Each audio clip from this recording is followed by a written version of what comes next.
Rev up your engines!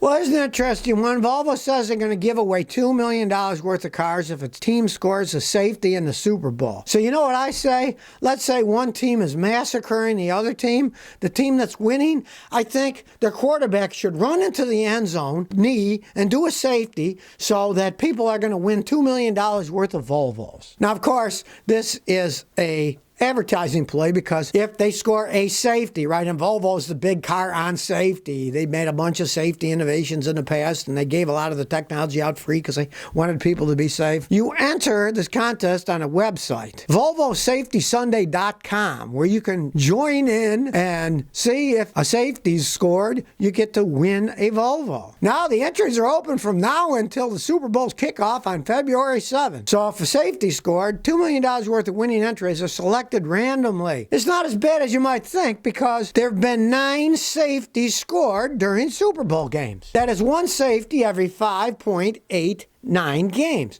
So it's a lot better odds than winning the lottery. You know, it's one out of how many hundreds of millions. It's not all that bad, you know. One out of every 5.89 games a safety is scored. Like I say, let's say a safety isn't scoring. Let's say Tampa's winning by 20 points. Hey, I think the quarterback should run back in the end zone, do a safety, and then let people win $2 million worth of Volvos. So I hope everyone's listening out there. You can join in. And if it is a blowout, hey, I think they should go in the end zone, do a safety so people can win all that money. All right, Fiat Chrysler has been found guilty of corruption and has been fined $30 million. What happened was the Fiat Chrysler guys were bribing the union officials to get better deals for their labor. Not a big surprise that, Fiat owns Chrysler, that an Italian company is involved in bribery. I'm sure this is the norm in Italy, but this is the United States that it happened in. Part of this was just straight bribes. And I quote, they made illegal payments to UAW officers equivalent to $3.5 million in the form of golf, meals, parties, and other things, including buying a Ferrari. So they were bribing union officials, showing that both sides are corrupt here. Fiat Chrysler is corrupt and the union officials were corrupt. Endemic corruption. What a surprise. 15 people were indicted, including 2 former UAW presidents. Gary Jones, who was president of the union, he had to resign because of this. And Mr. Iko Belli, who was the Fiat Chrysler, he was their lead labor negotiator for Chrysler with the union. He got 66 months in prison in the United States, but they later reduced it to 48 for being a squealer and squealing on all these people. So he got less months in jail for squealing all the bad stuff that other people did. Sometimes I guess you got to deal with the devil if you're going to actually catch these things because they need witnesses that'll say, here's what actually happened. And to spend less time in jail, he squealed on him, I guess. What do they say? There's no honor amongst thieves. Now, Mr. Iko Belli, he used training funds to pay for a Ferrari, jewel-encrusted pens, and home improvements. So, corruption between Fiat Chrysler and the union officials in the United States. Well, who didn't see this one coming when an Italian company took over Chrysler, You couldn't make this up in a movie. If you made a movie like that, people would say, what a cliche. You're just putting these people, turning them into cliches. Well, here cliche meets the real world with Fiat Chrysler and the union. So... at least some of them are going to jail and they're paying a $30 million fine. Well, with the propagation of electric vans that people are working on, GM, Rivian, and Ford all have electric vans they're working on. What about Tesla? Well, in a statement the other day, Elon Musk said Tesla will build an electric van eventually. Well, you know how they say that? Eventually the sun's going to expand and the earth's going to turn into a cinder. I'm not waiting for that one either.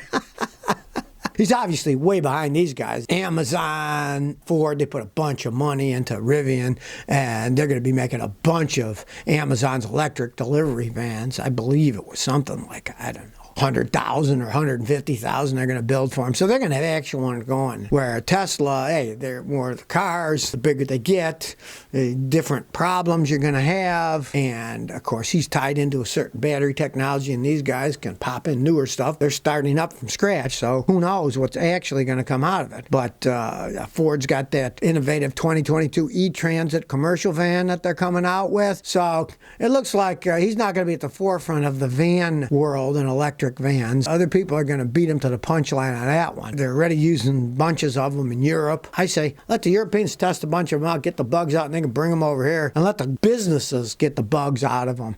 And how the businesses, hey, they've got their own fleet of mechanics, fleets where they can charge them up, so they can get all the bugs out of it. And when people actually buy them as private individuals, they'll have most of the bugs out of the things. But it looks like old Tesla isn't going to be messing around much with commercial vans, as these other guys, they're seriously making, especially Rivian in Michigan, they're going full force. They have those skateboard platforms where they can turn them into pickup trucks, they can turn them into vans. Rivian's got a whole setup where they had to make a deep pool so that they could flip the big Amazon vans upside down to coat them with stuff. So that part of the line splits to a different building where the Ford trucks and stuff go to the other side where they don't have to be as deep because they're not big top ones, they're smaller ones.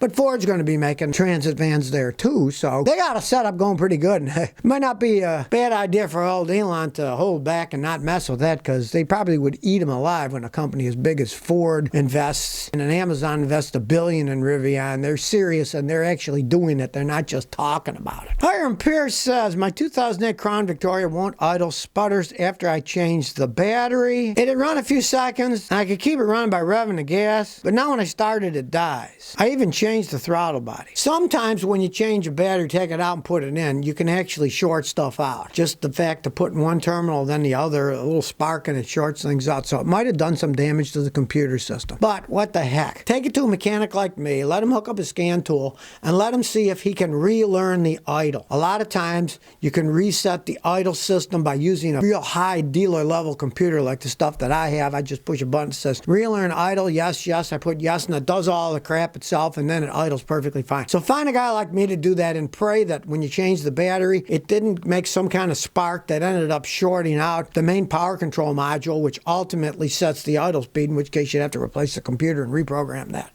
Let's pray it's not that. Caddison says, greetings from Jacksonville, Florida. I got a 2017 Camaro V6. I bought it new. Car is 3 years old, 30,000 miles. I've been using Mobil 1 5W30. Should I switch to 0W20 FS Mobil 1 oil? Should I stick with the 530? Recommended the manual. You got 530, you want to stick to 530. Now, if you can find one of those GF6A, the new oil, but you got to get one that's 5W30. You don't want a 0W oil in an engine that's made for 530. You don't want to change it. So either stick with the Mobil 1 that you got, or if you can find a GF6A oil, not the B. The B you can only use in the 0W ones. But if you can find the B one and a 530 oil, buy it. Tito Estevez says, Scotty, I have a rounded out torque screw I need to get out. I tried JB Weld with a nut, larger size Torx, flathead, nothing. What can I do? Okay, you got a screw you want to get out. You tried JB Weld and stuff. Now, that isn't really going to hold it in. Actual welding, yeah, if I've got something that won't come out, I'll put an actual bolt on top and I'll weld it with my welder machine on, and then when it cools off, it'll come right off. But it's a screw. Screws are pretty easy to fix. What you do is get yourself a Dremel or any little, even an electric drill with a thin carbide cut wheel. Then cut a straight line across. Cut a straight line, right? Then you got a big old straight line. Then get a little chisel, put it in that straight line, hit it with a hammer,